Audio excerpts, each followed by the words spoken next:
Audio clip number 29۔ اس میں آپ انشاءاللہ قرآن پاک کی سورہ بقرہ کی آیت نمبر 84 سے لے کر 86 تک کی تلاوت، ترجمہ اور تفسیر صراط الجنان سنیں گے۔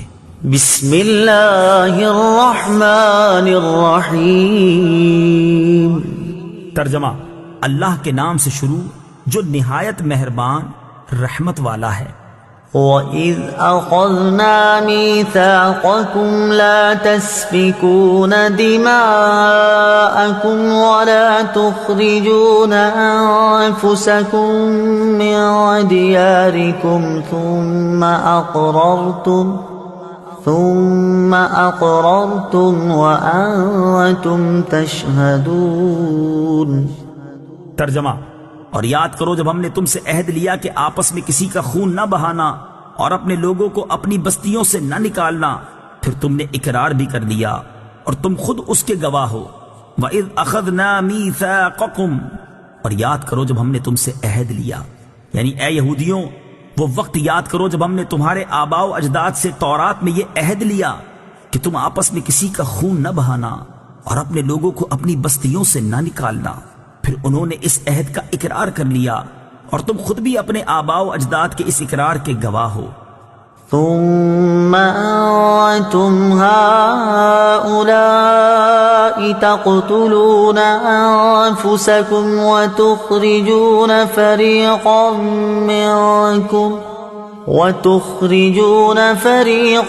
منكم من ديارهم تظاهرون عليهم بالإثم والعدوان وإن يأتوكم أسارى تفادوهم وهو محرم عليكم إخراجهم أفتؤمنون ببعض الكتاب وتكفرون ببعض فما جزاء من يفعل ذلك منكم إلا خزي في الحياة الدنيا ويوم القيامة يردون إلى أشد العذاب وما الله بغافل عما تعملون أولئك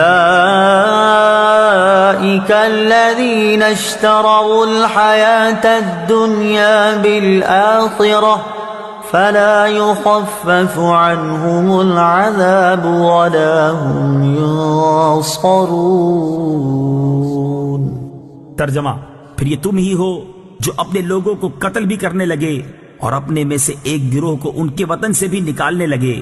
تم ان کے خلاف گناہ اور زیادتی کے کاموں میں مدد بھی کرتے ہو، اور اگر وہی قیدی ہو کر تمہارے پاس آئے تو معاوضہ دے کر انہیں چھڑا لیتے ہو، حالانکہ تمہارے اوپر تو ان کا نکالنا ہی حرام ہے۔ تو کیا تم اللہ کے بعض احکامات کو مانتے ہو اور بعض سے انکار کرتے ہو؟ تو جو تم میں ایسا کرے اس کا بدلہ دنیاوی زندگی میں ذلت و رسوائی کے سوا اور کیا ہے، اور قیامت کے دن انہیں شدید ترین عذاب کی طرف لوٹایا جائے گا، اور اللہ تمہارے اعمال سے بے خبر نہیں۔ یہی وہ لوگ ہیں جنہوں نے آخرت کے بدلے دنیا کی زندگی خرید لی، تو ان سے نہ تو عذاب ہلکا کیا جائے گا اور نہ ہی ان کی مدد کی جائے گی۔ ثم انتم ہؤلاء، پھر یہ جو تم ہو، تفسیر صراط الجنان میں ہے۔ اس آیت میں حضور پرنور صلی اللہ تعالی علیہ وسلم کے مقدس زمانے میں موجود یہودیوں کے عجیب و غریب طرز عمل کا بیان ہے۔ افتؤمنون ببعض الکتاب، کیا کتاب کے کچھ حصے پر ایمان رکھتے ہو؟ تفسیر صراط الجنان میں ہے بنی اسرائیل کا عملی ایمان ناقص تھا کہ کچھ حصے پر عمل کرتے تھے اور کچھ پر نہیں۔ اس پر فرمایا گیا کہ کیا تم کتاب کے کچھ حصے پر ایمان رکھتے ہو اور کچھ سے انکار کرتے ہو؟ اس آیت سے معلوم ہوا کہ شریعت کے تمام احکام پر ایمان رکھنا ضروری ہے اور تمام ضروری احکام پر عمل کرنا بھی ضروری ہے۔ کوئی شخص کسی وقت بھی شریعت کی پابندی سے آزاد نہیں ہو سکتا، اور خود کو طریقت کا نام لے کر یا کسی بھی طریقے سے شریعت سے آزاد کہنے والے کافر ہیں۔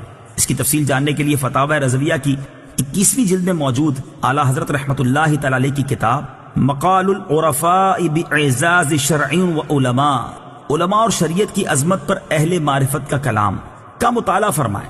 یاد رہے کہ عظمت توحید کو ماننا لیکن عظمت رسالت سے انکار کرنا بھی اسی زمرے میں آتا ہے کہ کیا تم کتاب کے کچھ حصے کو مانتے ہو اور کچھ حصے کا انکار کرتے ہو۔ خزی فی الحیات الدنیا، دنیا کی زندگی میں رسوائی۔ تفسیر صراط الجنان میں ہے بنی اسرائیل کی دنیا میں تو یہ رسوائی ہوئی کہ بنی قریظہ 3 ہجری میں مارے گئے اور بنی نذیر اس سے پہلے ہی جلا وطن کر دیے گئے۔ اس سے معلوم ہوا کہ کسی کی طرفداری میں دین کی مخالفت کرنا اخروی عذاب کے علاوہ دنیا میں بھی ذلت و رسوائی کا باعث ہوتا ہے۔ دنیا کے بڑے بڑے معاملات کو اس آیت کے تحت دیکھا جا سکتا ہے۔ نیز یہ بھی معلوم ہوا کہ کبھی گناہوں کی شامت سے دنیاوی آفات بھی آ جاتی ہیں۔ وَمَا اللَّهُ بِغَافِلٍ، اور اللہ غافل نہیں۔ تفسیر صراط الجنان میں ہے اس طرح کی آیات جن میں یہ مفہوم ہو کہ اللہ تعالیٰ تمہارے اعمال سے غافل نہیں، ان میں نافرمانوں کے لیے شدید وعید ہوتی ہے کہ اللہ تعالیٰ تمہارے افعال سے بے خبر نہیں ہے، تمہاری نافرمانیوں پر شدید عذاب دے گا۔ یوں ہی ایسی آیات میں مومنین و صالحین کے لیے خوشخبری ہوتی ہے کہ انہیں اعمال حسنہ کی بہترین جزا ملے گی۔